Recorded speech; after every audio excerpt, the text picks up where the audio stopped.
finalizar essa presença aqui, esse contato direto com vocês, eu vou apenas colocar alguns pontos que eu acho que faltaram, no sentido de completar e ajudar vocês na compreensão disso que eu estou tentando passar, e por outro lado, abrir logo das questões. Então, ontem, quando nós falamos de atualidade midiática, eu queria completar aqui o quadro dessas.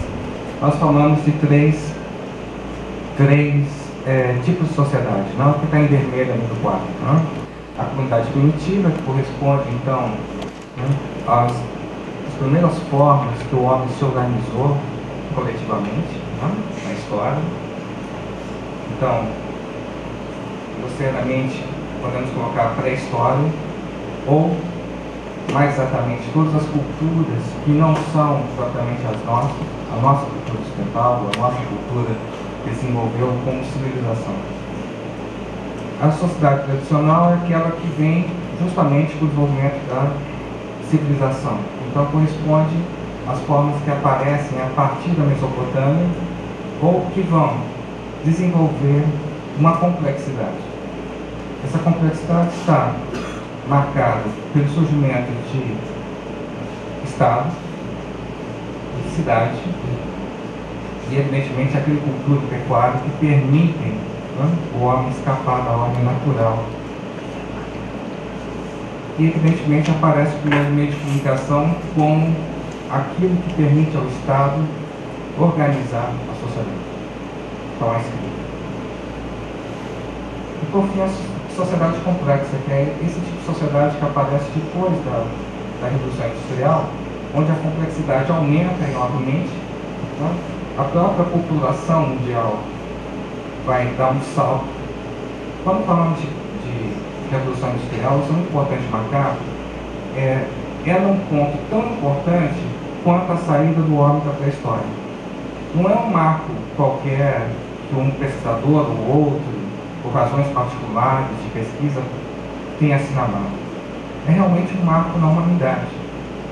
Se nós pegarmos a curva, o gráfico do crescimento populacional das pessoas no planeta, nós vemos que até aproximadamente o século XVIII é uma inclinação muito suave, é uma progressão aritmética muito pequena, ou seja, a população cresce, mas cresce muito pouco. Quando chega no século XIX, é exponencial. A curva é uma curva praticamente reta e sobe. Podemos lembrar aqui da nossa experiência, vocês vão ter uma ideia. Para alguém, acho que muita gente que gosta de futebol como eu, a musiquinha lá da seleção na Copa de 70 era o quê? 90 milhões em ação. Se hoje nós fôssemos adaptar essa música, teria que ser 210 milhões em ação. Veja, Copa de 70 eu era criança, hoje sou um adulto. Num espaço da vida de um único indivíduo, a população mais que dobrou. Dá para perceber o ritmo, esse ritmo é só dessa época, possivelmente nem será do futuro. Então, veja, por aí a gente tem um índice que o planeta vive uma situação única. Não é, ninguém está inventando, isso não é teoria, isso tivemos uma evidência. Certo? Então, o que acontece na Revolução Industrial é mais ou menos dessa ordem. Há uma transformação da vida das pessoas que realmente é profunda, uma transformação estrutural em todos os planos da existência. E a comunicação também, evidentemente, não pode ficar fora disso. Então, eu acredito que todo esse interesse que nós temos hoje pela comunicação, do século XX, meados do século XX, vai começar a ter pela comunicação, é simplesmente a descoberta ou se dar conta de uma dimensão da Revolução Industrial que não tinha sido captada. houve transformações estruturais na comunicação, como houve na economia, na sociedade, etc, etc. Certo? Então, podemos chamar isso de modernidade, podemos chamar isso de sociedade industrial, sociedade da informação, sociedade da pós-industrial, como queiram. Mas o importante é notar que nós vivemos alguma coisa que começa no século XIX com a Revolução Industrial. Isso não foi pouca coisa, não foi pouca coisa que aconteceu lá. A mudança foi muito profunda. E nesse sentido, a comunicação também sofreu essa modificação estrutural. O conceito da atualidade mediática tenta justamente trazer essa modificação estrutural. Tá? Os três tipos de sociedades que nos auxiliam nas comparações, tá? Falamos ontem, né? Que uma sociedade do tipo comunidade primitiva, ela praticamente dispensa o uso de tecnologias da comunicação. As poucas que existem são precárias porque não conseguem desenvolver duas funções básicas, que é guardar a informação, o registro, ou a questão da precisão, o código da mensagem.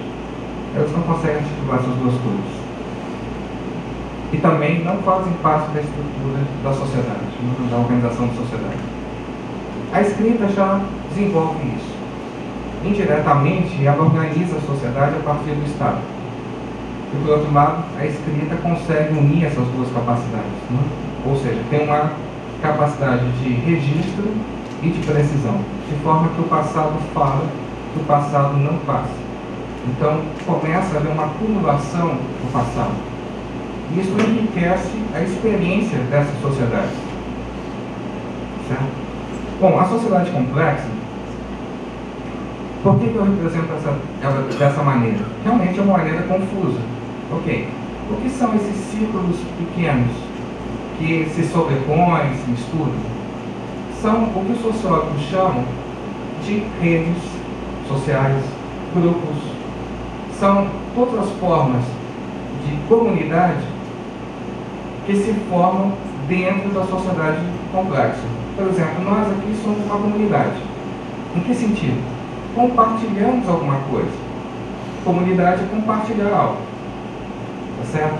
Diferente da sociedade primitiva, que compartilha a experiência, a vida como um todo, tudo é compartilhado, na sociedade complexa, os indivíduos compartilham apenas alguns aspectos. Então, nós compartilhamos aqui a questão do conhecimento e, mais particularmente, conhecimento e comunicação. Então, isso está nos unindo aqui. Isso faz a nossa unidade nesse momento. Claro que ninguém precisa gostar disso, ninguém precisa estar aqui. Todos podem fazer outras coisas, podem abandonar isso. Então, todos esses círculos correspondem aos lugares e às relações que nós temos com outras pessoas. Então, por exemplo, eu sou pai, sou marido, sou, sei lá, apreciador de um time de futebol, frequento um certo bar, tenho um certo hobby. Tudo isso são esferas de atuação onde, em cada lugar desse, eu ganho um certo status diferenciado. Então, eu só posso ser professor aqui, na relação com pessoas dentro de uma instituição. Na instituição, quem entra numa instituição de ensino só pode ser três coisas: professor, aluno e funcionário. Então, imediatamente, ele assume o status e tudo que corresponde a isso. Bom, isso são sociólogos, não? Sociólogos realmente trouxeram uma visão muito interessante da sociedade complexa, porque esse status é móvel. Ao contrário de uma sociedade tradicional, onde o status é fixo. Então, por exemplo, uma sociedade tradicional, o padeiro do rei, ele é padeiro do rei em todos os lugares, inclusive diante dos seus filhos, diante de sua mulher, aonde ele for, ele é padeiro do rei, tá certo? E aqui não, eu não posso fazer chamada quando chego em casa, né? Chamada, vamos lá, né? Quem vai comer? Não posso fazer isso, porque é totalmente descabido, ninguém que vê como professor nessa casa, né? Então, não funciona. E nós vamos nos adaptando de acordo com os lugares e as situações que nós estamos.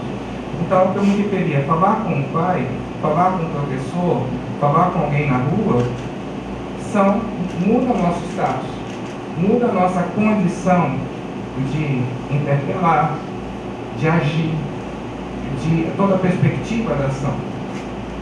Correto? Então, a sociedade complexa, ela faz o indivíduo um status variável. Isso que é interação.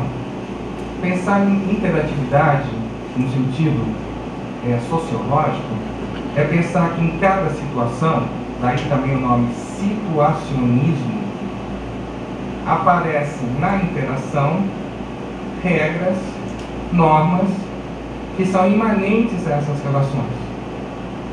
Nesse sentido, o situacionismo se opõe um pouco ao que certos sociólogos colocam como maior peso à instituição. Então, por exemplo, usando a universidade, será que as regras da universidade, nosso convívio, elas vêm da estrutura universitária que nos faz professor, alunos e funcionários? Ou na dinâmica dessa relação aparecem coisas que escapam ou que não são exatamente funcionário, aluno e professor? Eu acho que essas coisas não são falsas oposições. Então, o Durkheim mesmo pensava em instituição, mas entendia que essas instituições nascem das interações. Evidentemente, as instituições não são fixas, elas são cristalizadas a partir desses fluxos, que continuam fluxos. E por isso vão ser alteradas ao longo da história. Então, me parece uma falsa oposição. Mas, enfim, por que isso é interessante? Porque o que vocês estão vendo aqui é justamente a complexidade. Ou seja, como essas pessoas vão formar uma unidade? Como nós estamos vivendo a mesma sociedade? Por que achamos que pertencemos a uma universidade se a gente não consegue nem saber o que está acontecendo na sala ao lado? Ou do outro lado do campus? Agora, sempre temos isso para a cidade, sempre temos isso para o Estado, para o país. Como podemos saber que outras coisas estão acontecendo que dizem respeito a nós e que nós sentimos ligados a essas coisas? Bom, aí está. Criamos uma esfera, essa em verde, que atravessa todas as outras, que são concretas e reais, porque são relações diretas, pessoa a pessoa. Criamos uma esfera virtual. Isso é a atualidade. Então, a possibilidade, primeira, de ultrapassar as circunstâncias tempo-espaciais. Então, quando eu assisto uma TV, eu estou vendo alguma coisa que não está em lugar nenhum. Mas, ao mesmo tempo, todas as pessoas que quiserem, e aí está a parte de iniciativa do indivíduo, que é muito importante nesse tipo de sociedade, todas as pessoas que quiserem podem acessar. Não há propriamente barreiras econômicas ou tecnológicas, nada disso. Qualquer um hoje pode assistir TV. A TV, só para dar um número, está em 95% dos lares brasileiros. O telefone celular tem mais do que gente. Tá certo? Então, não são propriamente obstáculos. A economia ou a tecnologia. Ao contrário, o acesso a essa esfera é de grande interesse do capitalismo, da sociedade, de todos. Sabe por quê? Porque é a instância que nos liga, que cria o comum. Agora, vocês podem reparar também na imagem que ela não coincide com toda a sociedade, que ela não cobre a totalidade das comunidades possíveis. Há pessoas que não estão nela, ou há coisas que não estão sendo retratadas por essa atualidade mediática. Certo? Isso, evidentemente, fala da limitação de qualquer representação. Mesmo a tecnologia mais potente não poderia representar o real tal como ele é. Mesmo a linguagem não consegue retratar o real como ele é. É próprio da representação ser mais e menos do que a realidade. Certo? menos porque ela esgota a realidade e mais porque acrescenta propriedades que não estão na realidade. Ou seja, é um jeito de dizer que ela nunca vai coincidir totalmente com a realidade. Certo? Então, a atualidade midiática, ela vai nos permitir pensar um social diferente do social da sociologia. Vejam só, para um sociólogo, o que é social é tudo isso. Então, podemos dizer que essa esfera maior é o social, que abrange tudo. Para um comunicólogo, o social é só o que está em verde.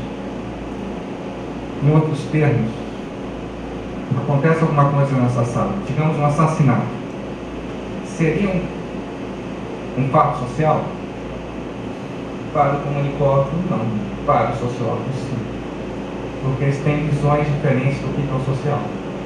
O social para o sociólogo, evidentemente, é qualquer tipo de relação social. O comunicólogo, a sociedade, é uma representação, é um discurso, ela se apresenta como uma linguagem através de uma tecnologia. Então, essas propriedades do social do comunicólogo fazem com que ela seja visível para todos que queiram ver a sociedade, todos que queiram fazer parte da sociedade. Isso muda completamente o que nós entendemos por sociedade. Mas, por outro lado, cria uma discussão interessante com os sociólogos. Não estamos defendendo o idealismo, ao contrário, estamos dizendo que o social não é toda e qualquer forma, mas é onde os indivíduos conseguem ver, pensar, agir, conseguem ter uma representação. É lá onde o social interessa ao comunicólogo. Não aquele social que permanece invisível para o olhar comum, que só aparece através de conceitos e teorias. Mas é o que as pessoas vivem através, justamente, de uma realidade que foi alargada pela tecnologia. Então, veja que sociólogo e comunicólogo tem muito a ganhar entendendo essa diferença. Essa diferença não se anula, uma não anula a outra. Nós somos mais nem menos do que o sociólogo. Nós estamos buscando um ponto de vista de compreensão social, onde a linguagem e a representação proporcionada pela tecnologia são constitutivas do social. E não simplesmente alguma coisa que se acrescenta a posteriori, não alguma coisa que vem simplesmente como um acessório. Não, existe a sociedade e os meios de comunicação são uma outra coisa. Não. Estamos falando de uma sociedade que só aparece como e através de meios de comunicação. Então a tecnologia não é uma coisa que se acrescenta nem se opõe, mas é orgânica, a própria representação e aonde as pessoas vivem. Na verdade, o sociólogo trabalha um conhecimento que só os sociólogos estão autorizados a discutir. Não é só uma questão de autoridade, mas é uma questão que estão capacitados a discutir. Enquanto que os meios de comunicação nos proporcionam uma sociedade onde todos e qualquer um tem condições de acessar, ver e ao mesmo tempo discutir e mais do que isso, se situar, ter parâmetros do que é o real. Agora, a qualidade mediática também coloca questões muito interessantes sobre a realidade que nós vivemos.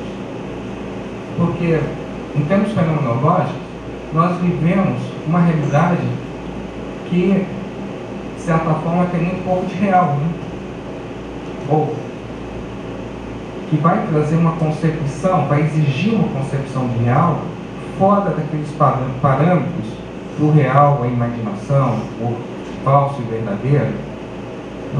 Como eu coloquei ontem, através do vídeo lá do aviador Lindenberg. O Lindenberg é o primeiro ou não é o primeiro? Como? Você quer falar com um historiador baseado em documentos, ou você quer falar o que as pessoas vivem? Aparecem duas possibilidades de entender o que é a realidade, o que é a história. Certo? Os meios de comunicação, tal como o texto lá do Benjamin, vão alterar nosso sentido de realidade. Ou seja, se a fotografia exige uma reconceituação da arte, os meios de comunicação, nessas condições sociais, com essas propriedades técnicas liberadas pela modernidade, vão exigir que nós nos coloquemos outros conceitos de realidade. Certo? Então, a questão da atualidade me parece central no sentido de, ao mesmo tempo, entender o que são essas transformações empíricas que o mundo, as mudanças estruturais que estão no mundo, que vão permitir, então, um estudo teórico sobre elas.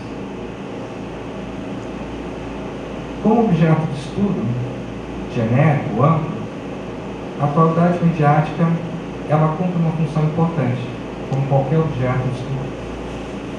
Concluído.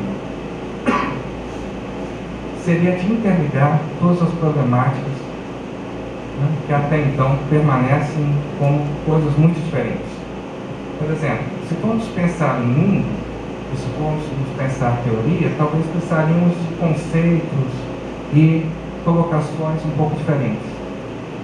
Não. O mesmo conceito, a atualidade, tem uma parte empírica e tem uma parte teórica. Certo? Outra coisa importante, a questão das habilitações profissionais. Podemos pensar as habilitações profissionais através da atualidade midiática. E não é tão difícil como parece. Vamos começar dizendo quem é que produz essa representação do social. Jornalistas. Ao fazerem o relato por escrito, ao mostrarem através da televisão, cinema, ou mesmo pelo rádio, como narrativa, eles estão produzindo um relato sobre os acontecimentos. Eles estão trazendo para nós o que aconteceu de importante. É o diário, né? É aquilo, é um relatório que o indivíduo precisa saber para viver no mundo de hoje. Viver no mundo de hoje significa se adaptar às mudanças do tempo. Amanhã teremos outras coisas e precisamos também estar adaptados a essas outras coisas. Pode estar acontecendo uma guerra em nosso país, pode estar acontecendo uma crise de desabastecimento, podemos estar vivendo um golpe político, podemos estar à beira de algum cataclisma natural. Esse tipo de informação, evidentemente, são radicais, né? São muito radicais, mas existem muitas outras no nosso dia a dia que são igualmente importantes no sentido de ajustarmos nossas ações ao mundo que nós estamos vivendo. Não? Então, é muito importante que sejamos amparados por tecnologias e um serviço de jornalismo que nos permite saber o que está acontecendo no mundo, porque nossa ação não pode estar em desacordo com a realidade. Certo? Esse é o jornalismo. O que faz a publicidade? Justamente é a questão de inserir um produto comercial na atualidade. O que faz um publicitário? Ele pega um determinado produto e vai tentar criar, através de alguma frase, algum slogan, ou através de uma imagem, ou através de uma construção mais elaborada, uma imagem desse produto. Sabemos que as pessoas não se relacionam com coisas, se relacionam com imagens, ou seja, com representações das coisas. Então, quando você compra, sei lá, um saco de farinha, ou um automóvel, você não está se relacionando exatamente pelo valor de necessidade. Há sempre um valor imaginário acrescentado, um valor social acrescentado àquele produto. Então, o carro não é qualquer carro, é aquele carro. Quando você fuma um cigarro, você não respira uma fumaça, você se liga a um mundo imaginário. Então, é isso que a publicidade está marcando. O que os olhos não podem ver, você não está sabendo. Você achava que estava simplesmente respirando fumaça, ou simplesmente usando uma tecnologia para se deslocar no espaço. Um automóvel é muito mais do que isso. Tá certo? E ele vai te mostrar por que aquele automóvel é diferente do outro automóvel. Por que você tem que comprar este, não aquele? Esse é o trabalho de um publicitário, né? Ele consegue justamente trabalhar a imagem dos produtos. Ok. O que faz uma pessoa que trabalha com propaganda? Não é muito diferente, mas não trabalha um produto, trabalha uma ideia ideológica. Então ele vai mostrar como aquela ideologia é superior às outras. Então ele vai trabalhar as pessoas para pensarem de uma certa maneira, ou adotarem certos valores. O que faz alguém em relações públicas? Justamente trabalha a imagem de um homem público ou de uma empresa pública. É muito parecido, os três são muito parecidos, as técnicas são muito parecidas, varia um pouco o produto, mas as técnicas são parecidas, o programa é muito semelhante. Eles têm que inserir algo, seja produto, alguém, empresa, ideia, na atualidade mediática. Então eles assessoram as empresas, os governos, e mesmo pessoas famosas, artistas, a saberem lidar com a atualidade. Tá certo? Veja, colocado dessa maneira, a atualidade mediática nos permite entender o que as produções fazem e o fundo comum de onde elas vêm. E entender também que elas se articulam, que elas não são tão diferentes. Um publicitário não pode se dar o luxo de desconhecer o jornalismo e vice-versa, porque essas coisas na prática, né, elas não são tão, as fronteiras não são tão nítidas, né, até porque muitas vezes no mercado é exigido que você saiba lidar com as ruas. Então, cada vez mais o jornalismo ele tem uma função publicitária, cada vez mais a publicidade tem uma formação informativa, tem uma função informativa. Essas fronteiras se movem. O que uma matéria paga no jornal? E quantas não existem? É propaganda ou é informação? Se você pega também uma publicidade que pode usar como estratégia a informação, de passar para o indivíduo exatamente propriedades ou condições de uso, ela de certa forma está te dando uma boa representação do mundo que você vive. Então, o importante, mais do que marcar essas diferenças que existem, não precisamos negá-las, não precisamos acabar com elas, mas mais do que isso é entender de onde elas estão saindo, a que elas remetem, do que elas são diferença. E não simplesmente diferenças que não se tocam, diferenças que criam um abismo, né, a partir do qual elas vão se afastando e acabam rompendo. Faltou uma coisa, uma habilitação que todos esquecem, uma habilitação que se chama comunicólogo. Porque quando nós fazemos uma faculdade de comunicação, vocês não saem só jornalista publicitário ou uma habilitação profissional. Vocês também, de certa forma, deram o primeiro passo para se habilitarem enquanto teóricos. Então, professores, pesquisadores em comunicação também são profissões. Né? Não esqueçamos disso. E quando vocês estão no mestrado, doutorado, eu acho que vocês deram mais do que um passo. Né? Vocês já estão dentro disso. Então, se um profissional de comunicação, de certa forma, produz a atualidade, ou sabe lidar com a atualidade, por outro lado, o comunicólogo é aquele que estuda a atualidade. E aí nós temos toda a interligação e interesse de manter profissionais e comunicólogos juntos. Porque se complementam né? Os profissionais trazem problemas ou trazem uma percepção de mercado, trazem uma percepção da atualidade como uma coisa viva. E os comunicólogos podem refletir sobre isso e ajudar justamente esses profissionais. Bom, de cara vocês podem transpor o que eu estou dizendo para a nossa realidade institucional hoje, onde o jornalismo se tornou um curso. E daí podemos entender um pouco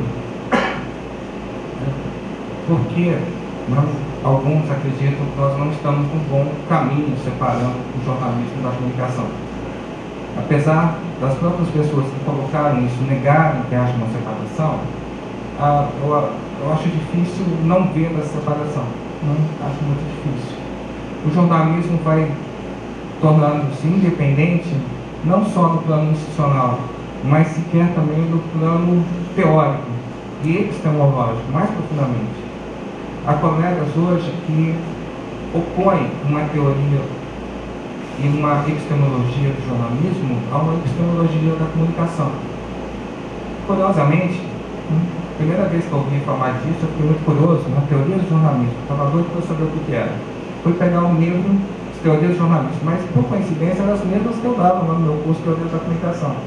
Muitas delas estão contempladas no curso.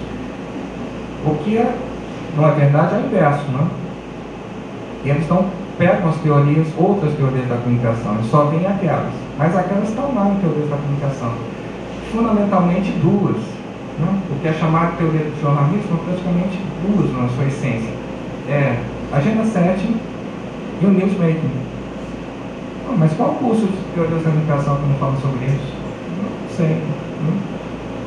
Um bom curso de teoria da comunicação passa sobre isso, nem que seja para dizer existe. Tá certo? Então, aonde vem a ideia de que o jornalismo é independente da comunicação? Porque o jornalismo, segundo alguns, é pensado como um tipo de conhecimento. Na minha opinião, isso está correto. O jornalismo é um tipo de conhecimento. É um conhecimento sobre o mundo que vivemos, para as pessoas que vivem nesse mundo, para as pessoas comuns, nós, eu, vocês, certo? Todos nós precisamos disso, precisamos saber o que está acontecendo, como vivemos, não é? Muito bem. Esse conhecimento, no entanto, foi alçado ao mesmo plano de um conhecimento acadêmico. Alçado quer dizer, foi complexificado, foi dado um status de conhecimento acadêmico, teórico. Ora, isso me parece dois contrassensos, no sentido de não entender que esse conhecimento ele é interessante porque não é conhecimento acadêmico. Ele é interessante porque ele está ao alcance de todas as pessoas. É um conhecimento que não é o senso comum no seu sentido ordinário, mas é o senso comum a partir da tecnologia. Nós esquecemos do senso comum. O senso comum também foi atravessado e potencializado pela tecnologia. É uma maneira de conhecermos que nos chega, mas nos chega como um discurso de todos, como alguma coisa que a todos pertence. Sabemos aí que tem implicações ideológicas, um monte de coisa, mas ele é compartilhado como realidade. Certo? Muito bem. O outro contrassenso é justamente que se ele é um conhecimento de todos, para todos, e para instruir, orientar as pessoas nas suas ações ordinárias, colocado como conhecimento teórico, ele perde todas as características que o constituem. Então, como no plano teórico, ele acaba disputando, o jornalismo acaba disputando com a comunicação. Só que não é uma teoria do jornalismo. É uma teoria da comunicação aplicada a esse conhecimento. Isso eu acho importante marcar. Quando nós estudamos o jornalismo, nós estudamos o conhecimento que as pessoas têm através dos meios de comunicação. Mas isso não quer dizer que aquele conhecimento mesmo seja uma teoria, seja de natureza teórica. E aí, eu acho que nos diferenciamos desses outros colegas, né? No sentido em que esses colegas acreditam que seja da mesma natureza, que o conhecimento do jornalismo é teórico. Eu acho que não. O campo fugiria dessa especificidade, porque, por exemplo, na história das teorias da comunicação, a gente pega lá, base, ao todo. A gente pega um pouco da biologia, da psicologia, sociologia, e vem dos estudos culturais para cá, aí formada a questão antropológica, da antropologia. Eu falo dessa angústia porque parece que nós estamos fugindo. No caso da pedagogia, eu estava ministrando uma disciplina agora didática, um desafio para mim. A didática, uma discussão, sobretudo em Portugal, algum defende uma nova ciência específica, enquanto que na pedagogia e na educação, a gente se perguntaria, e a pedagogia e a educação seria também uma ciência? Nessa perspectiva aí, do jornalismo e da comunicação, a gente está construindo sempre um campo permanente da comunicação nessa perspectiva epistemológica. Mas parece que aí nessa nova dimensão do jornalismo, das especificidades, seria construção também de novos campos? Construção de campos é sempre possível. Significa que a sociologia pode vir pensar alguma coisa sobre isso. A psicologia também. Isso não tem problema nenhum. A ideia de campo, ela não é contraditória com a disciplina. O problema é quando as pessoas acham que é.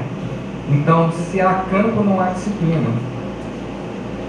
Veja só, a psicologia não pode pensar o social, né? A história não pode pensar o social, ou o social é só propriedade da sociologia?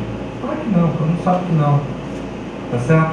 Essa reserva como um domínio, uma propriedade privada, isso não é da ciência, isso aí é uma má compreensão total, é um nível muito básico de quem está entrando no assunto, né? Que deve ser totalmente esperado. A disciplina se forma exatamente como explicação e não por temática. Veja, pegamos Durkheim. O primeiro trabalho de Durkheim, os primeiros trabalhos que ele produziu, foi o suicídio. Ué, mas o suicídio não é um problema subjetivo da psicologia? Não, não é. Um último trabalho do Durkheim foi sobre religião. Deus, mas peraí, Deus não é uma ideia só da religião? Só a religião pode tratar? Não. O sociólogo pode ter uma ideia da religião. Certo? Por que outras disciplinas não podem ter ideia sobre comunicação? E por que nós não podemos ter outras ideias sobre social, história? Claro que sim. Isso nunca foi impedimento. Então, a ideia de campo não se opõe à ideia de disciplina. E o que caracteriza uma disciplina é fundamentalmente o seu modo de explicar. Então, nós explicamos a partir da ação dos meios de comunicação, entendidos, evidentemente, naquela superação, né? Meio de comunicação não é o oposto de sem comunicação, de sem tecnologia, né? Deixando essa ressalva, certo? Alguém mais quer fazer uma pergunta? Não? Então eu queria passar, bom, aqui nós temos uma ideia do que é a atualidade. Eu tenho um texto, certo? Chama-se Atualidade Midiática. O conceito está lá para vocês. Vocês podem ler que vai estar melhor explicado do que eu consegui colocar agora. Tem mais detalhes, tem coisas que complementam mais do que eu estou colocando. É interessante fazer algumas pontes, né? Como esse conceito de atualidade ele se relaciona com o pseudo-acontecimento, no sentido de uma realidade que é estruturada diretamente pela tecnologia. Então, essa aproximação com o pseudo-acontecimento. Por outro lado, abre diálogos muito interessantes. Por quê? Porque a atualidade midiática ela é alguma coisa que funda a sociedade, comum na sociedade, então sociedade social do comunicólogo, a partir do tempo.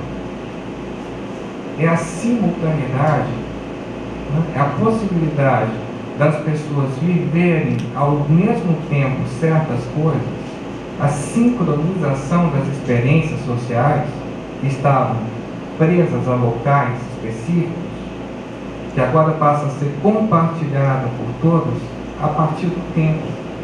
Veja que a noção de atualidade é uma noção do tempo, é o tempo presente. Os gregos tinham 4 concepções de tempo, pelo menos na literatura que eles criaram. Então, tem as que nós conhecemos, presente, passado e futuro, e cada uma dessas temporalidades ligadas a um ou mais deuses. Então, o passado são as musas, tá certo? Mnemosyne, a memória, as musas são ligadas a essa deusa, tá certo? O presente, enfim, é conhecido de todos, é a única dimensão que o homem pode conhecer, é o presente, tá certo? O futuro é conhecido por Apolo, né? Então aquele que é o Deus da luz, então ele consegue enxergar longe, e por Zeus, que consegue ver tudo isso, o passado, o presente e o futuro. Os homens só podem conhecer o presente. Bem, faltou uma, né? Que é a mais interessante, que é aquela potência de Baco, de Dionísio, que é o presente oculto. Então, quando eu bebo vinho, eu vejo coisas que não são nem o passado nem o futuro. O que eu estou vendo? Eu estou vendo um presente. Pensem que é uma coisa mágica, meu Deus, né? Não é a experiência que nós temos do alto. Nós temos que fazer esse exercício, difícil exercício. O que nós vemos? Não é passado nem futuro. É um presente que não pode ser visto sem o vinho. Eles chamavam de presente oculto. Presente oculto. Tem uma passagem, eu acho que é na Odisseia, onde há um diálogo, uma situação, descreve uma situação onde corre uma mágrima do olho do rei. E apenas Ulisses percebe. Ninguém percebeu. Esse é o presente oculto. O presente que se revela através do vinho, a potência de Dionísio. Um presente que não pode ser alcançado sem o vinho. E mostra uma coisa que os outros não compreendem. Ora, me parece, fazendo uma certa analogia, que a atualidade faz exatamente isso. A tecnologia nos permitiu ver o passado, o presente oculto, nos permite ver aquilo que não está aqui, mas é presente.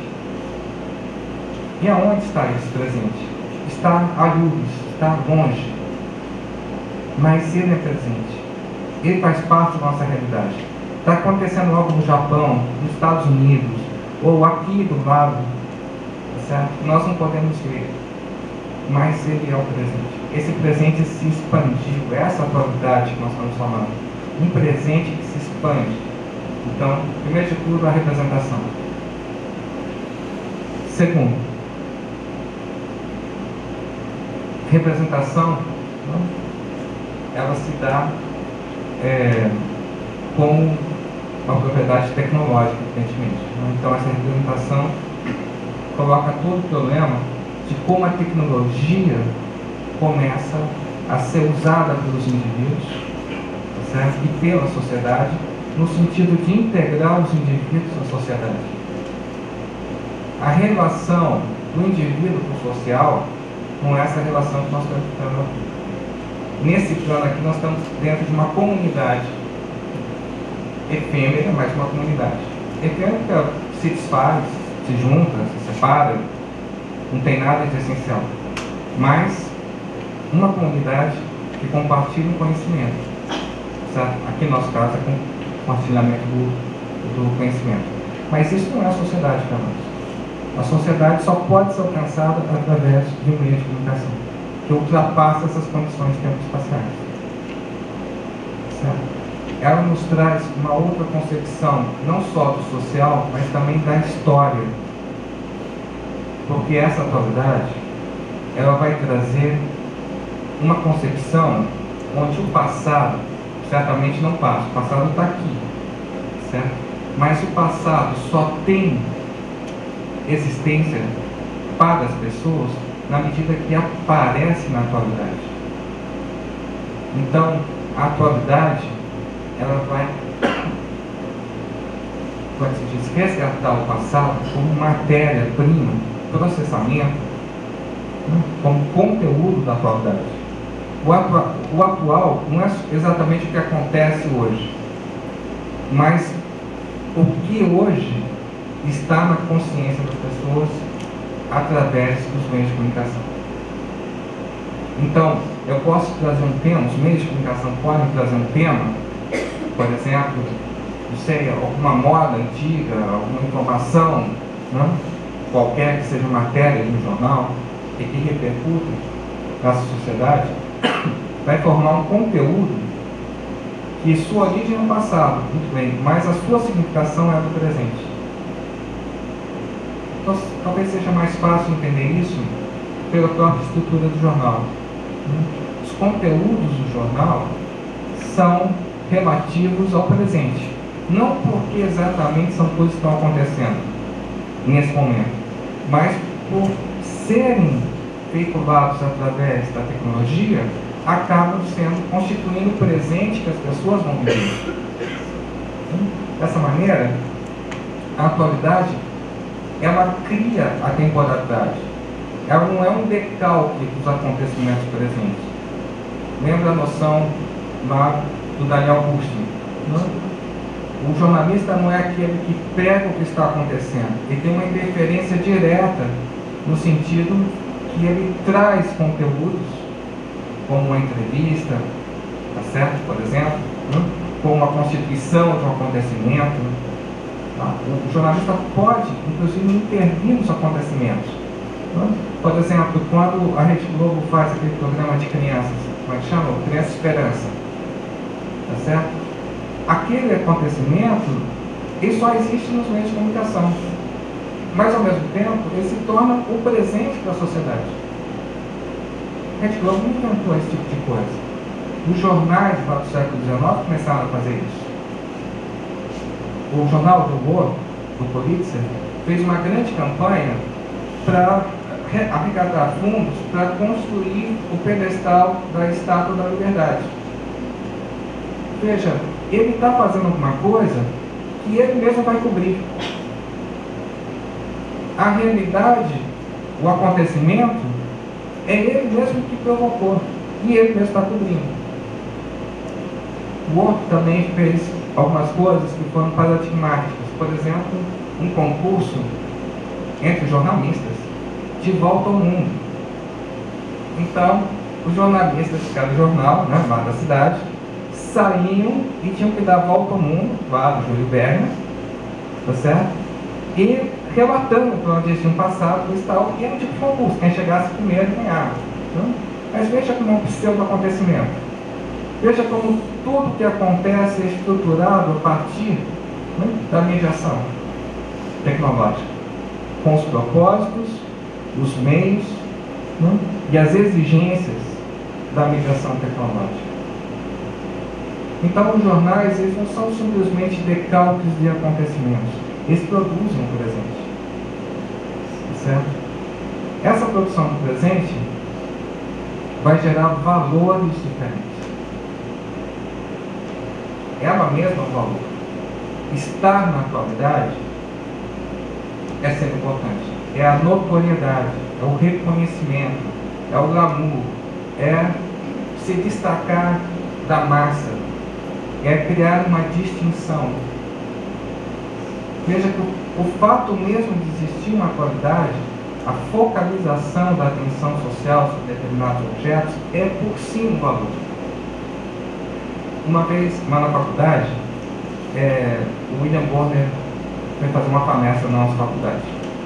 Aí alguns alunos me perguntavam: professor, não, eu posso ir assistir, coisa e tal, não? E eu, um pouco para provocar esses alunos, dizia: não, mas para que você quer ir assistir o William Bonner, né? Não, porque eu quero ver o William Bonner. Aí eu brincava com eles: mas escuta, você não vê o William Bonner todo dia? Não é melhor, não, isso aí melhor que você não. Isso é só para ver, você vê todo dia. Não, professor, é que eu quero... Você sabe, né? Não, não sei. Como é que é? Eles tentavam, né? Assim, estavam provocando, evidentemente, que eu sabia muito bem do que se tratava, né? Mas justamente tentando forçar eles a se expressarem. Não ia, né? Não, o William Bonner aqui não está na TV, fora da TV. Muito interessante, porque não existe o William Bonner fora da TV. Não existe. William Bonner, imagina, né, ele em casa tomando banho nu, ele continua sendo o cara da TV. Ele está sozinho, entendeu? Sozinho, e ele ainda é o cara da TV. Porque é impossível pensar o William Bonner sem a TV. Eu não sei nem se esse é o nome real, William. Começa daí. Começa daí, né? Se ele se chama William Bonner em casa, né? Eu acho que não, né? Acho que deve ter outro nome lá para a família dele. Não existe. Porque o que ele faz, o que as pessoas acham dele e o que ele é, não são três coisas. Não são três coisas. Tá certo? Um pouco mais nessa lógica. Vocês conhecem o Obama, né? Se eu falar aqui, o presidente Obama, todo mundo conhece. Aí eu pergunto, da onde? Da onde? Vocês apertaram a mão, vocês moram perto, a sua vizinha contou alguma coisa sobre ele, né? Da onde a gente conhece o Obama? Só da TV. Será que existe o presidente Obama? Não precisamos ir tão longe. Mas a pergunta é, o que sustenta o nosso conhecimento da existência do Obama? Se a gente parar para pensar, fica delicado. Precisamos ir tão longe. Presidente Dilma. Quem conhece a presidente Dilma? Todo mundo, ninguém.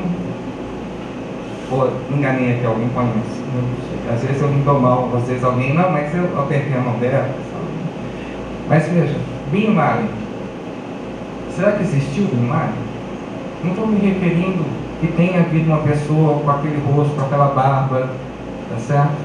Que, né? Claro, pode ter existido, mas o que eu estou me referindo, será que corresponde o Bin Laden que a TV mostrou com a pessoa? Aí a gente vê que a encrenca é bem maior, né? Mas o problema é o mesmo. Da onde eu conheço as pessoas? E a gente poderia continuar num exercício até interessante e perguntar o que, na minha experiência pessoal, eu conheço de ter visto. E que eu posso dizer, isso aqui eu sei, posso falar porque, né, eu vi, tomava e tal. E o que exatamente a gente ouviu falar ou veio através de um meio de comunicação. Exercício muito difícil de fazer, porque as coisas vão se misturando, tá? Então isso vai gerando valor e representação, uma representação de mundo onde eu vivo num tempo que existe Dilma Rousseff e Barack Obama. Isso significa políticas tais e tais, significa personagens que diretamente vão influenciar a mim, né, a todos nós, tá certo? É o mundo que nós vivemos. Mas também significa valor. Vamos analisar o componente valor. Eu chego numa loja, qualquer outra pessoa, e digo ao vendedor, eu quero um livro para presente, né? Ele responde, que livro? Um livro bom, né? Ok, um livro bom, tudo bem. Eu tenho aqui Machado de Assis e tenho aqui Paulo Coelho. Desculpa, né? Se eu falo de Paulo Coelho, talvez, né, alguém fique ofendido, mas vamos pegar o Paulo Coelho, tá certo? Não quero nem discutir a qualidade de Paulo Coelho, mas simplesmente para ter um rosto, né? Muito bem. Claro que Machado de Assis é bom para quem estuda literatura, para quem conhece, né, os meandros da interpretação ou da literatura brasileira e tudo mais. Ninguém duvida disso. Gostando ou não de Machado de Assis, ele é bom nesse sentido. Tá? Paulo Coelho. Gostando ou não de Paulo Coelho, ele é bom em outro sentido completamente diferente. Ele é bom porque é o mais vendido. Ele é bom porque as pessoas estão falando dele hoje. Se você for falar de Machado de Assis, talvez muitas pessoas vão... Machado de Assis, né? Não li, faz 10 anos que eu li Machado de Assis, não me lembro mais nada. Agora, se você for falar de Paulo Coelho, todo mundo tem uma opinião. Vocês mesmo riram quando eu falei de Paulo Coelho. Simples fato de ter evocado Paulo Coelho. Porque todo mundo sabe os problemas que invocam a literatura desse tipo. Então, veja, talvez com Machado de Assis, eu não consigo conversar com ninguém, ou somente na academia. Mas com Paulo Coelho, eu posso sair pela rua e muita gente vai saber que vai poder conversar comigo. Mesmo gente que não leu o Paulo Coelho, sente a vontade de falar do Paulo Coelho.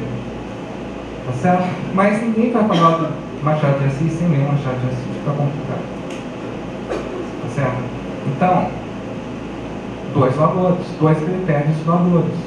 Um valor intrínseco relacionado a um certo modo de pensar, academias, intelectuais, teoria, etc.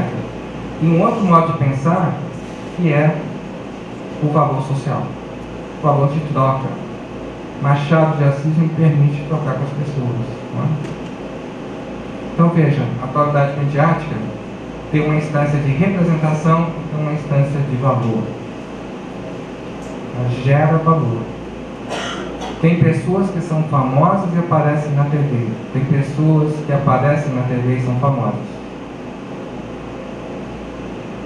De todo modo, pessoas são famosas com alguma relação com a TV. Bom, extrapola seus meios de comunicação. Certo? Valor fundamental, a notoriedade. A luta, então, pelo reconhecimento. Um homem público, digamos um político, não é dada a opção de aparecer ou não nos meios de comunicação. Ele não tem essa opção. Ele tem que aparecer. Vale tudo para aparecer. Tá certo? Vale suborno, vale extravagância, tudo é bom desde que apareça. Até matar John Lennon estava bem. Porque o pior dos crimes, a pior coisa que pode acontecer com uma pessoa é não aparecer. Está aí uma mentalidade que vai surgindo, perversa, a partir desse valor de atualidade. Essa notoriedade, onde a pessoa começa a acreditar que ela realmente não existe se não aparecer na TV. Que a existência dela não vale nada se não aparecer. Se um homem político é necessário, porque senão ele não vai conseguir fazer o que ele faz, certo? O homem comum, a ideia de não aparecer, de não se sobressair em relação às massas, começa a gerar uma certa paranoia, começa a ser mesmo um estado patológico, o perverso desse valor. São algumas questões que nós podemos levantar a respeito do que é o valor da notoriedade. Pois não. A questão da representação. Bem alto o valor, porque eu não discuti. A questão da representação, possibilidade, por exemplo, de um reality show, no sentido de representar algo que pode já estar sendo representado. Ou outras situações, pode trabalhar disso. Ok, um reality show é exatamente uma simulação de uma situação bem precisa, a vida dos grupos. Então você pega um grupo de pessoas, tá certo? Coloca para viver juntos e, claro, vai atiçando coisas que normalmente já acontecem dentro do grupo, mas a TV precisa exagerar um pouco para poder aparecer. Né? Dentro de um grupo, o que nós fazemos? Tá? Pessoas estão mais próximas, pessoas estão mais longe. Né? Começa, ainda mais se você coloca um objetivo. Né? Quem vai vencer? Uma concorrência. Então começa a ter aliados, inimigos. Né? Começa a ter um jogo valendo de convivência que, de certa forma, é o que nós vivemos aqui fora também. Mas é um pseudo-acontecimento no sentido que tudo aquilo foi preparado para a mediação tecnológica. Então, o que nós fazemos quando encontramos, vamos em festas, encontramos pessoas, amigos, o que nós fazemos? Falamos sobre outras pessoas. não é? Então, quando pessoas de trabalho se reúnem, acabam falando de gente do trabalho. Não é? Ou quando os vizinhos ou amigos, alguma ponto em comum, eles acabam falando dos outros que não estão ali. Certo? Isso é comum fazer. Então, o que o reality show está fazendo é simular essas condições que já existem dentro da vida social, mas, ao mesmo tempo, de um modo que todas as pessoas da sociedade possam participar dessa conversa. Não é? Então, coloca isso como uma atualidade, quer dizer, uma dimensão virtual, e todos podem discutir o grupo. E essa discussão, veja, ela aparece na TV e ela continua através de um Facebook, através da conversação oral, através de outros meios de comunicação, ou mesmo fora do meio de comunicação, fora das tecnologias. Essa repercussão, tá certo? É muito importante porque mostra justamente que não há uma divisão, simplesmente coisas que estão sendo mostradas e vividas naquele momento da TV, a relação com o aparelho de TV. Elas se extrapolam para outros meios, mesmo fora das tecnologias.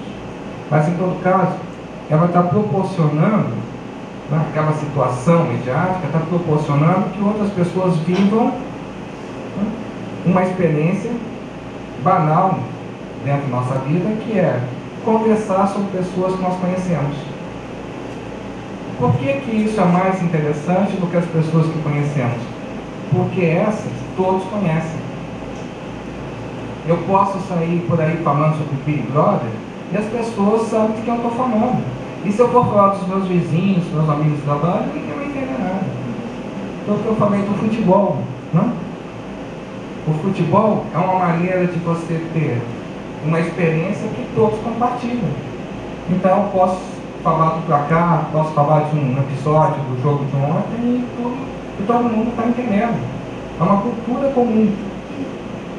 Veja que essa cultura comum não vai ser buscada na tradição, vai ser buscada no presente. Olha o deslocamento, tá certo? É muito importante. Outra coisa que eu vejo curiosa é quando eu assistia programas lá na infância e juventude, aqueles programas de questões, né? Então tinha sempre um personagem muito interessante, inteligente, que podia responder sobre tudo. Então aquelas respostas que, fantástico, muito localizado de tudo isso. As perguntas eram perguntas mais ou menos que nós temos no nosso primeiro, segundo grau, mesmo na universidade. Tá? Quem descobriu o Brasil? Quem foi o primeiro embaixador, o primeiro presidente? Quem fez isso? Quem fez aquilo? Desse tipo. Hoje nós temos programas desse tipo, mas que nos referem mais a uma cultura escolar, se referem a uma cultura do presente. Então eles mostram uma cena, congela a imagem e perguntam: como terminou essa cena? Então significa o quê? Você é culto, você tem conhecimento do presente, dos produtos do presente. Veja que a noção de cultura foi completamente deslocada. Ela não é a tradição, não é o acadêmico, ela passa a ser o conhecimento do presente. Tá certo? Quem foi o ponta-direita da seleção de 1958, da Suécia? Isso depois então para nós, né? Nós somos incultos se não sabemos responder a coisas como essa. Veja como o esporte traz um monte de informações que não interessam em nada, tá certo? No sentido de dizer: olha, eu conheço futebol, me cultivei no futebol, tá certo? Eu sou um cara, um especialista em futebol, tá certo? Culto. Tá? Então, conhecer o presente passa a ser uma cultura, um cultivo. A novela, tá certo? Quem é o personagem da novela tal? A atriz. Não? O que fez aquele personagem? Tá certo? Como terminou aquela novela? Não? O futebol, etc, etc. Conhecer a atualidade, a cultura. Está no vestibular. Tá certo? O vestibular está acabando, mas o Enem continua na tradição de que o estudante deve ter um conhecimento do jornal, dos fatos do presente. Seja para fazer a redação, seja para responder questões de outro tipo, mas ele tem que ter um conhecimento presente, ele tem que ver jornais. Os estudantes se preparam com sinopses de jornais, porque os estudantes não leem jornal, né? De segundo grau, não leem jornal, tá certo? Então, há todo um material preparado especialmente para fazer com que eles tenham essa informação. Há uma cultura do presente, sim, e um presente com valor, inclusive se infiltrando na academia. Tipo infiltrando, porque a academia não poderia ser parametrada por esse tipo de conhecimento. Veja só, quando um MEC vai numa faculdade e diz, né, mete na mesa os currículos, perdão, os programas de disciplina, e diz assim: olha, não está muito bom não, porque essa bibliografia aqui tem mais de 5 anos. Quer dizer, um livro só pode durar 5 anos, a partir daí já desatualizou, entendeu? Já não serve mais. Ou você publica Platão a cada 5 anos, ou joga fora, porque não dá, tem que ter lá. Platão, 2013. Esse tá bom. Mas Platão, século V, não dá, esse não dá. Então, há valores, veja como a atualidade gera valores. Não estou falando uma coisa que vocês conhecem, não, a notoriedade, o reconhecimento, é uma coisa desgastante hoje no nosso dia a dia. Não? A luta para aparecer. Eu disse do homem político, mas que tal o intelectual? Que tal o acadêmico? Por que não pensarmos no marketing intelectual? As técnicas que os intelectuais, os acadêmicos estão começando a desenvolver para aparecer. Por exemplo, publicar sempre. Então, como um jornal, né? Eu estou sempre na manchete, tá certo? Eu estou sempre lá. Né? Não importa que eu diga a mesma coisa, o que eu diga, o importante é que se publique sempre. Não é só a quantidade, não é só o produtivismo, mas a questão de estar nos holofotes. Eu estou sempre numa sala mesmo, tá certo?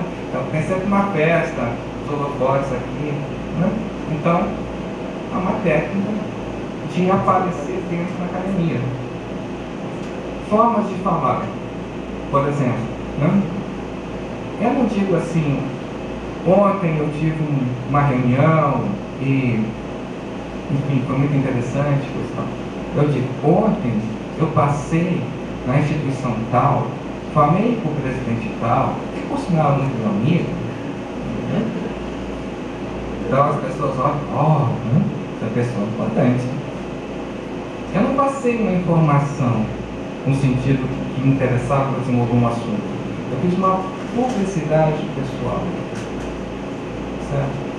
Quantas coisas a gente não poderia tirar daí, né, das nossas convivências acadêmicas que passam pela construção da notoriedade?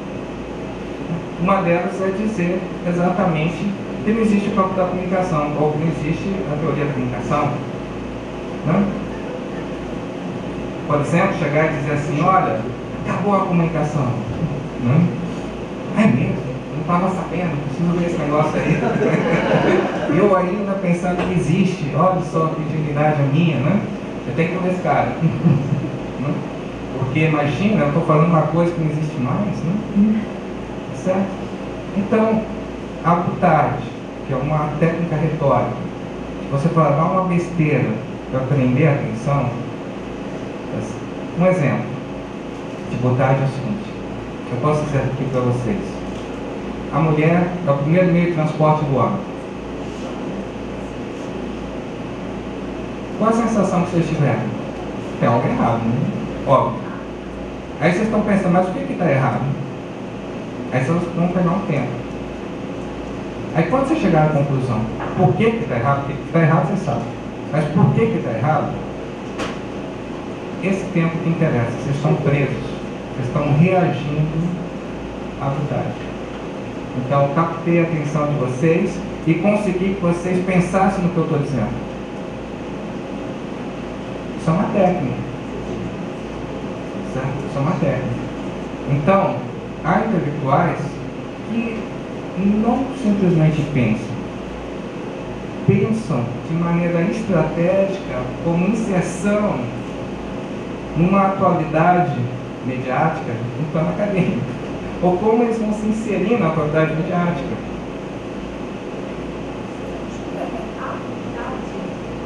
Vontade.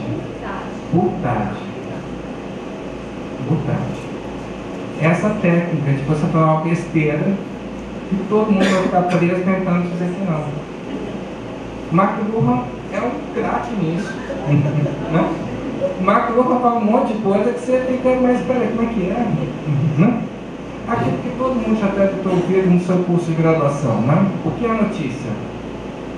O homem que morde o cachorro. Aí é a notícia. Olha, isso é verdade, gente. Entendeu? E são jornalistas se servindo da vontade para captar a atenção do público.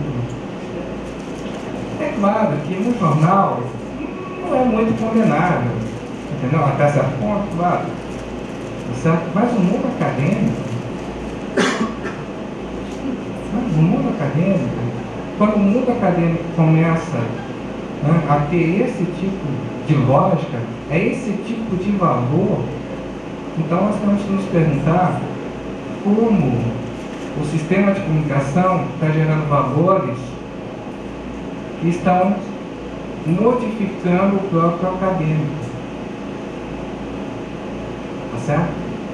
E aí surge um tema interessantíssimo, que é, digamos que comunicação possa ser chamada de comunicologia, para simplificar o nome, e para não criar confusões com o processo, uma comunicologia do conhecimento. Tal como existe uma sociologia do conhecimento. O que é uma sociologia do conhecimento?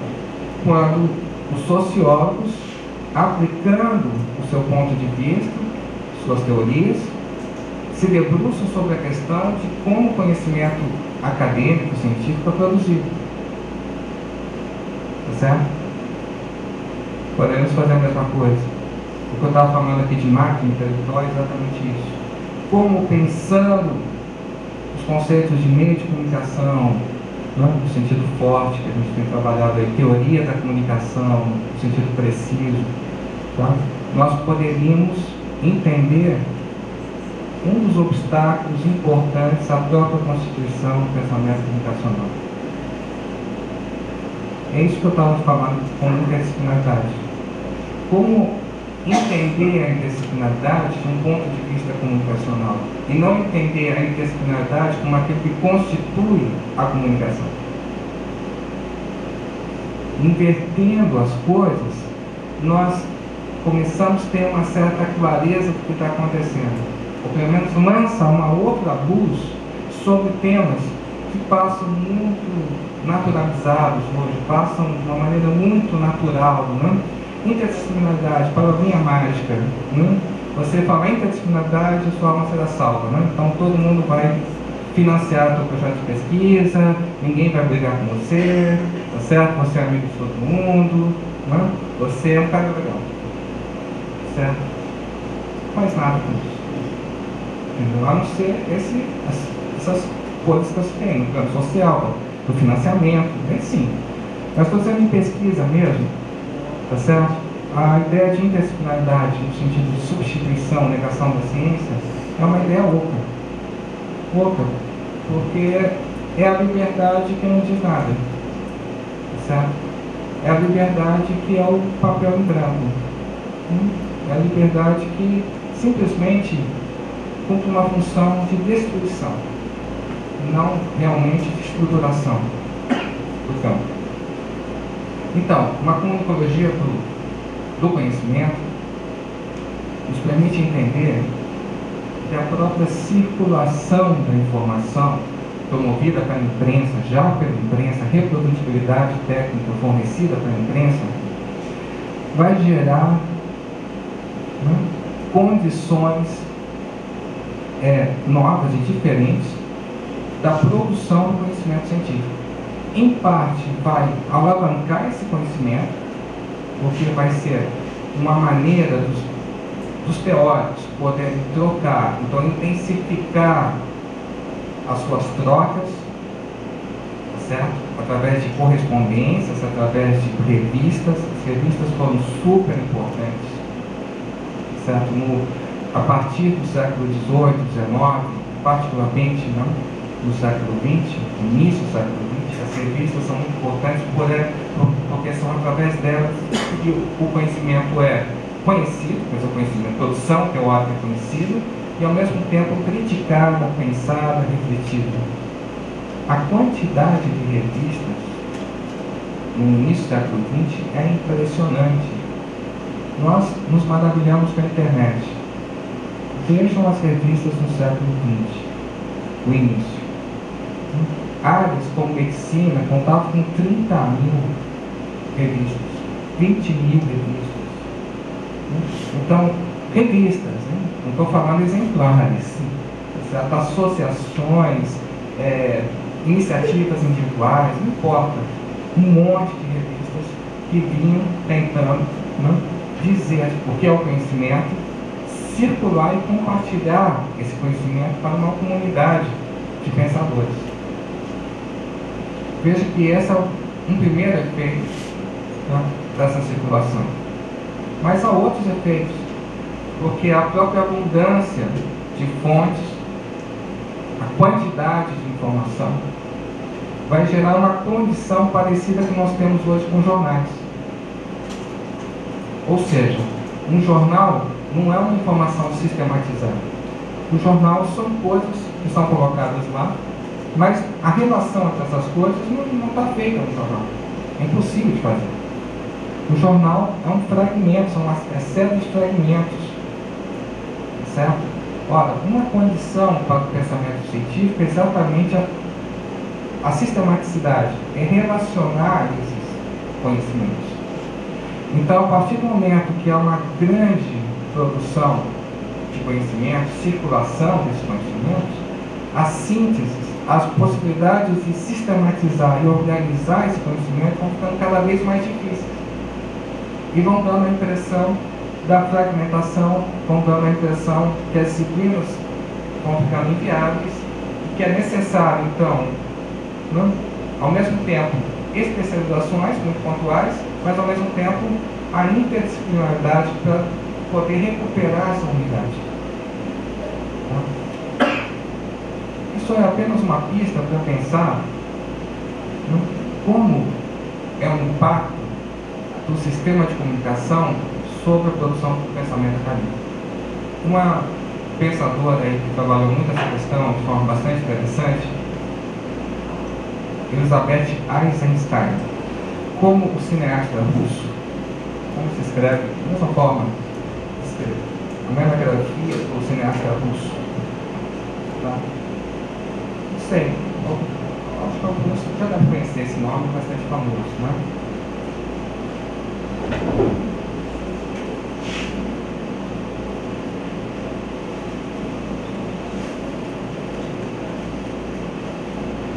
Elizabeth Eisenstein, uma historiadora norte-americana que hoje se constitui talvez a principal, uma das principais autoridades sobre imprensa, no sentido de Gutenberg, no sentido da tecnologia da imprensa. Ela vai mostrar como essa circulação permitiu, por exemplo, a Copérnico de fazer um sistema do pensamento de Ptolomeu e preparar a superação do pensamento de Ptolomeu. Isso, então, a grande revolução copernicana tem na sua base, de suas condições e possibilidades, a própria circulação proporcionada pela imprensa, da multiplicação dos fluidos. Esse é um dos aspectos. Ela comenta muitos outros autores e vai trazer então elementos interessantes de como aí a comunicação não é simplesmente uma reprodutora, um canal, tá, de veiculação de um conhecimento acadêmico, científico. É também uma mudança estrutural na produção desse conhecimento. Tá? Então é isso. Temos aí, com a atualidade midiática, na questão de valor, condições de pensar a própria condição de pensamento. Na questão da história, temos uma outra dimensão importante. A atualidade, deslocando o passado, concentrando-se no presente, transformando o próprio presente como valor, a atualidade midiática nos coloca uma consciência histórica muito diferente da que outros povos tiveram. Primeiro de tudo, temos que notar que a própria história, a produção do conhecimento histórico, elas sofrem um incremento enorme a partir do século XIX. Muitas obras, muitos povos só foram conhecidos a partir do século XIX. Na Mesopotâmia, por exemplo, povos importantes, como os acádios, eram totalmente desconhecidos antes do deciframento do cuneiforme. Vejam as pirâmides, monumentos gigantescos, mas que não diziam nada, a não ser sua presença imponente, mas não falavam. Eles começaram a falar, esses monumentos começaram a falar só em meados do século XIX. Então, a partir do século XIX, o passado aumenta. É muito interessante que, se a sociedade está se constituindo como presente, por outro lado, o passado parece muito maior, muito mais conhecido.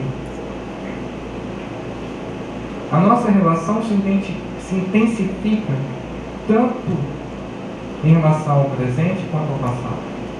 Mas o passado é simplesmente uma matéria do presente, uma recuperação do presente. É o presente que dá sentido ao passado. Então começa a haver uma relação com a história muito interessante, porque o historiador pensa o passado, né? O que é o historiador? O historiador é alguém que, a partir dos documentos, então a partir da escrita, ele já tem uma interessante questão aí com a gente, mas enfim, a partir da escrita, consegue voltar ao passado, ver o passado e de retorno aqui ao presente, nos contar o que é o passado. Eles seguem exatamente, né, os passos de um xamã, né, que no seu transe místico, guiado pelas musas, inspirado pelas musas, consegue ver o passado e aí sim o seu relato, né, vai justamente reconstituir esse passado. Okay. Para o comunicólogo, a história não é isso. Para o comunicólogo, o passado, na medida que ele não passa registro na matéria, informação, e na medida em que ele começa a circular entre as pessoas, ele começa a exercer uma influência sobre o presente. Se o passado não passa, as pessoas que não existem, os mortos, têm tanta influência quanto os vivos. Ou não? Aí está a questão. No que nos guiamos? Pelos vivos ou pelos mortos? Pelos valores gerados pela tradição ou pelos valores gerados pelo presente, pelas pessoas que estão aí? Então começa um braço de força, queda de braço, né, entre passado e presente. Porque o passado está tão vivo quanto o presente. E precisa então que haja, né, uma maneira de lidar com essas duas influências. Então, alguns autores, já no século XIX, entenderam essa questão. E no século XX, ela vai aparecer um autor como Harold Innis, que vai entender, exatamente, da escola de Toronto, que vai entender, né, que a escrita, o uso da escrita, nos ligava ao conhecimento do passado. E o uso dos meios e métodos que estão aparecendo estão trazendo os valores do presente. E podemos ainda ser mais precisos, porque a escrita, em relação ao livro, ao passado, mas em relação ao jornal, é o presente. Então há meios que nos conectam com a influência do passado, há meios que nos conectam com a influência do presente. Daí talvez nossa dificuldade de entender que o livro é meio de comunicação. Né? Normalmente, quando pensamos em meio de comunicação, pensamos esses meios que nos conectam ao presente. TV, rádio, jornais, certo? E talvez daí o choque também de culturas. Né? A cultura que vem no livro é a cultura do passado. A cultura que vem dos outros meios é a cultura do presente. Já que estamos em meios, vamos acrescentar os digitais. Por que é tão interessante os meios digitais? Bom, os meios digitais, eles podem ser pensados como tecnologias, devem ser pensados como tecnologias, mas como um tipo de tecnologia, ferramentas. Enquanto que meios como televisão, rádio e mesmo um jornal devem ser pensados como máquinas. Qual é a diferença entre máquina e ferramenta? Muito simples. Nós temos algumas máquinas em casa. Máquinas de lavar, de madeira, certo? O que vocês fazem quando usam essas máquinas? Apertam um botão. E elas funcionam. Pensemos agora nas ferramentas. Martelo, furadeira, coisas assim. O que elas fazem sem nós? Nada. Não é apertar um botão. Tem que ter um indivíduo que use. Certo? Então, ferramentas exigem o gesto do utilizador. Máquinas incorporam esse gesto na própria máquina e dispensam o gesto do utilizador. Ok. Vamos aplicar isso ao meio de comunicação? Ok. Internet não funciona sozinha.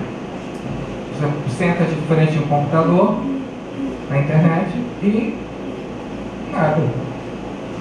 Se você não tiver uma pergunta, se você não tiver uma questão, se você não perguntar ao oráculo, né, Google ou outra ferramenta de busca, ele não te diz nada.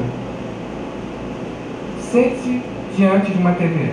E o que você faz? Nada, você acompanha, porque ele faz tudo. Você só segue, só reage, só acompanha.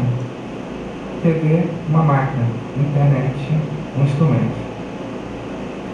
Sentidos e usos completamente diferentes e complementares em relação à qualidade mediática. Meios máquinas fornecem a nós o que é a realidade. Meios instrumentos nos permitem sondar essa realidade. A tão celebrada interatividade é isso, essa capacidade do indivíduo usar essas ferramentas. Ou podemos até colocar de forma negativa, né?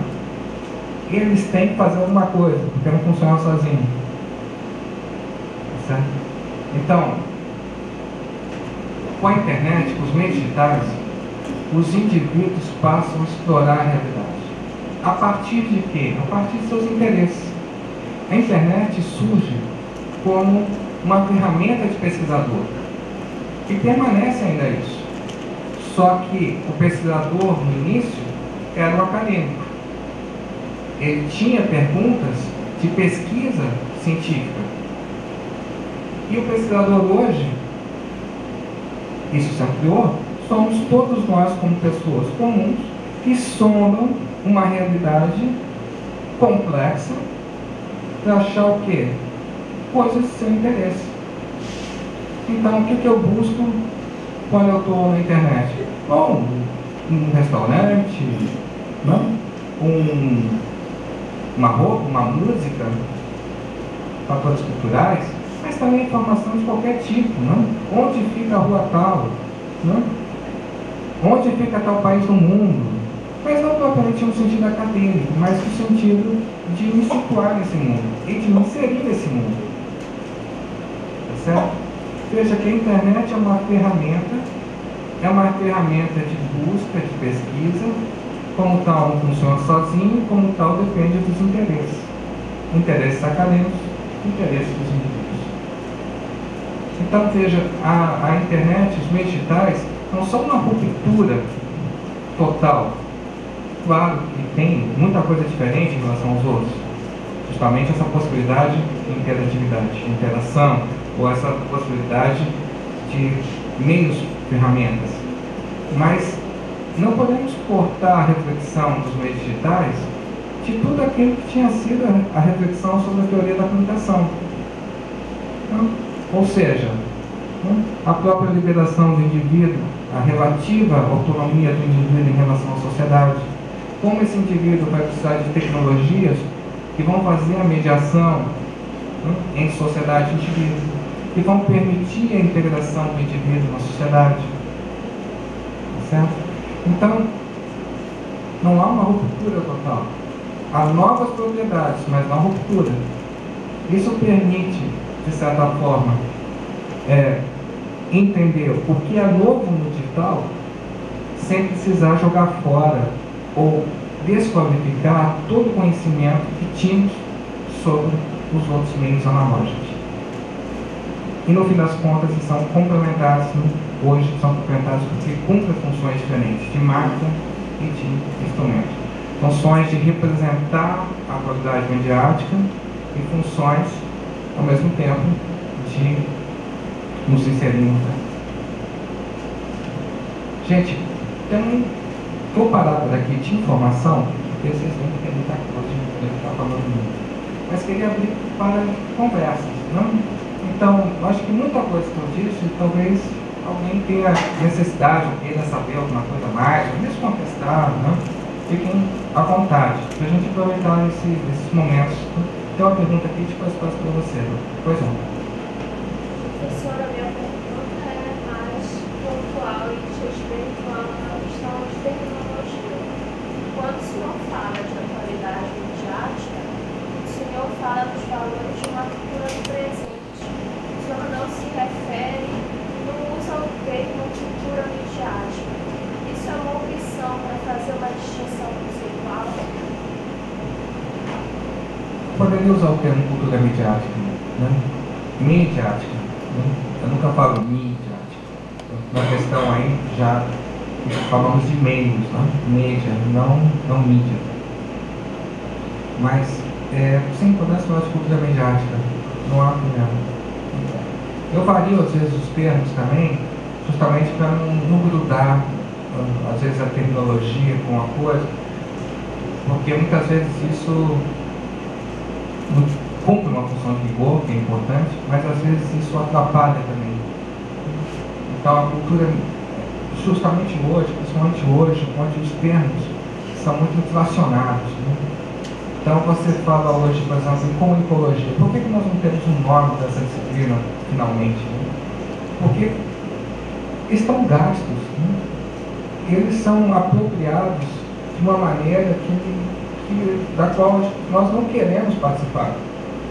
Por exemplo, essa disciplina poderia ser chamada comunicologia. Não tem nenhum problema com esse nome. O estudo da comunicação parece bem apropriado. Mas há pessoas que já usaram esse nome, principalmente na língua espanhola, que usam a comunicologia como uma questão cósmica.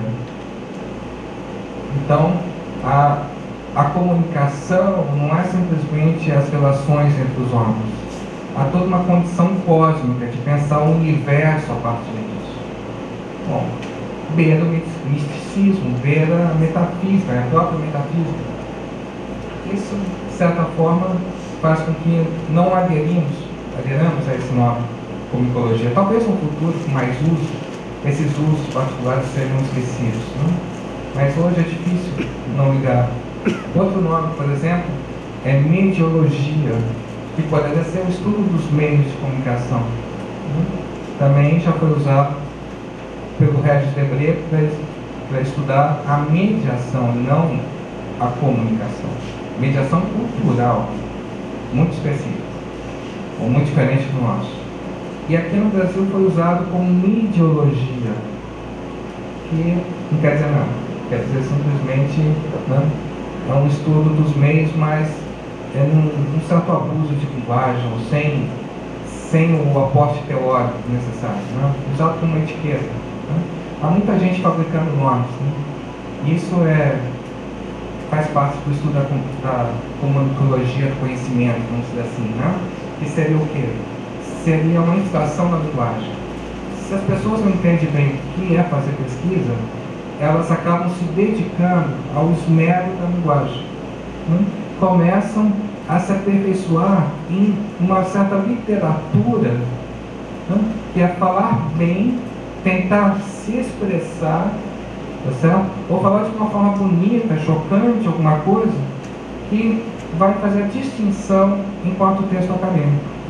Não são ideias, são formas de expressão. Há uma literalização, um devir literatura nesse destino que a gente está aí lançado, que é de fazer dos estudos acadêmicos um exercício da expressão. Então aí a gente vê, todo dia estão saindo nomes, todo dia alguém está botando um nome diferente, tá certo? E na verdade não tem tantas ideias por trás desses nomes. Mas não. Tem toda uma discussão assim na comunicação a respeito justamente dessa questão das mídias, né? Então, quando a gente chega na academia, sempre nos é indagado assim, que a pesquisa não pode se reduzir, não sei se seria o termo correto, mas a própria mídia, mas assim é o estudo da comunicação, né? A pensar a comunicação, não reduzi-la apenas no estudo dos meios de comunicação. Então eu queria só, assim, saber que... Ótima pergunta, né? Que é uma coisa que a gente escuta todo dia, né? Ah, você está reduzindo. Ah, não pode ser só isso. Muito bem. Primeira pergunta. Tudo bem, eu não vou reduzir aqui mesmo? O que é meio de comunicação, né? Então as pessoas têm essas críticas preta por quê? Estão prontas para ser usadas, né? Então assim, ouvir qualquer coisa, isso é redução. Ah, tudo bem. Então a primeira coisa, redução a quê? O que você entende por meio de comunicação? Não vou ter resposta. Segundo, podemos não reduzir? Porque se podemos não reduzir, significa dizer o seguinte: a palavra esgota o real, a representação coincide com o real. É isso que as pessoas estão cobrando de nós. Entendeu? Só nós reduzimos? Ah, tá certo. E não reduzir é possível? Redução é próprio do conhecimento, é uma propriedade inerente à linguagem. Toda a linguagem reduz. Você acha que quando eu falo copo, a palavra copo dá conta disso daqui? Não. Certo? Então, nenhuma realidade pode ser exportada por uma linguagem, inclusive na teoria. Acusar alguém de reduzir é um pouco